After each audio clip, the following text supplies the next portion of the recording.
Hey yo, what's up mga kapart vlogs, panibagong araw at panibagong hamon sa buhay. So ngayong araw gagawa tayo ng cheese slice mamon at wag na natin itong patagalin, gawin na natin, tara.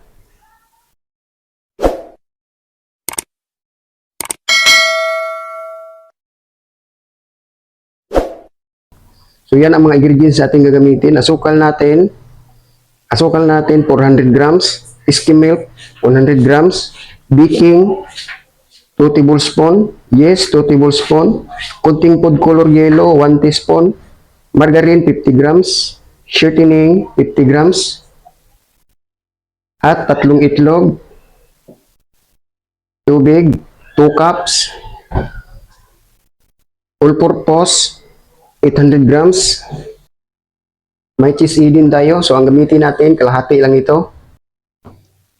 So, ngayon, haluin muna natin yung asukal at saka itlog, yung mga ingredients muna. Yan.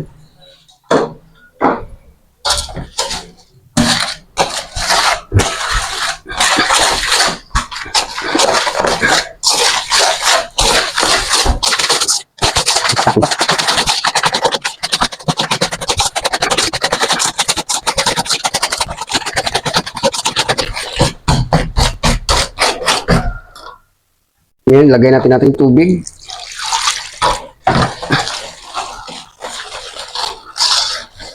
Haluin lang natin hanggang sa matunaw yung mga ingredients.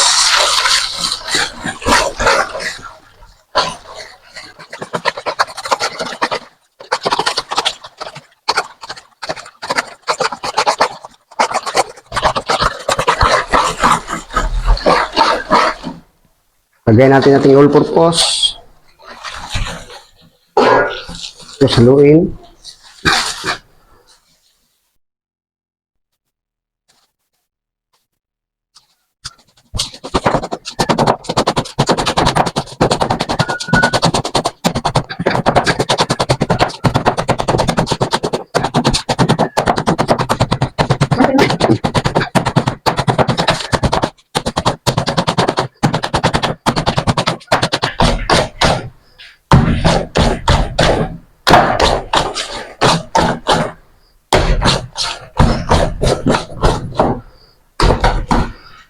So, ayan mga idol, pwede na to. Ngayon, ilagay natin siya sa itong molde. So, ang molde natin, ang sukat nito, 12 by 16. So, ilagay na natin.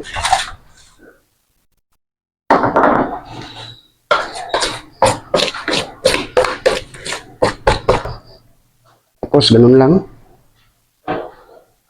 Yan. So, ayan mga idol. I-relax muna natin to ng 25 minutes bago natin lagyan ng cheese sa ibabaw at saka natin lutuin. So, ngayon, i-stante muna natin. So, ayan mga idol, makalipas ang 25 minutes na ating pagpaalsa. So, ayan, lagyan na natin to ng toppings ng cheese din. So, ganito lang paglagay natin mga idol, no, sa ibabaw. Ayan.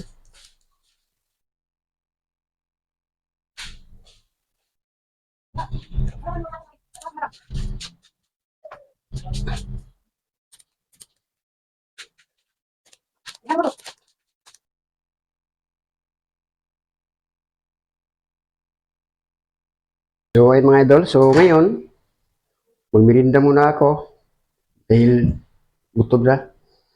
So, ngayon, isalang natin to mga boss, no? So, ayan mga idol, isalang natin siya sa 200 Celsius ang temperature ng ating oven. So, ayan mga idol, ganyan kalakas ang ating apoy. So, pahinaan natin mamaya kapag medyo umbok na ang ating mamon. So, ngayon, takpan lang natin to. So, ayan mga idol, umumbok na siya. So, pahinaan natin ang ating apoy. So, ganyan lang kahina mga idol, no? So, ayan mga idol, luto na siya. So, ngayon, hainin na natin. So, naluto natin siya sa loob ng 25 minutes. So, ngayon, hainin na natin. So, ayan mga idol, nahain na natin. So, palamigin muna natin ito.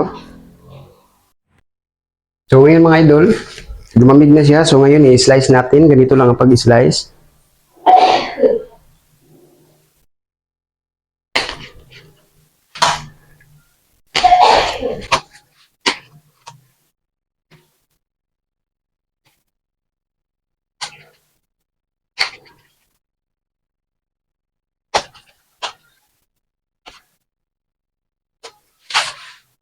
Sige na. Yan.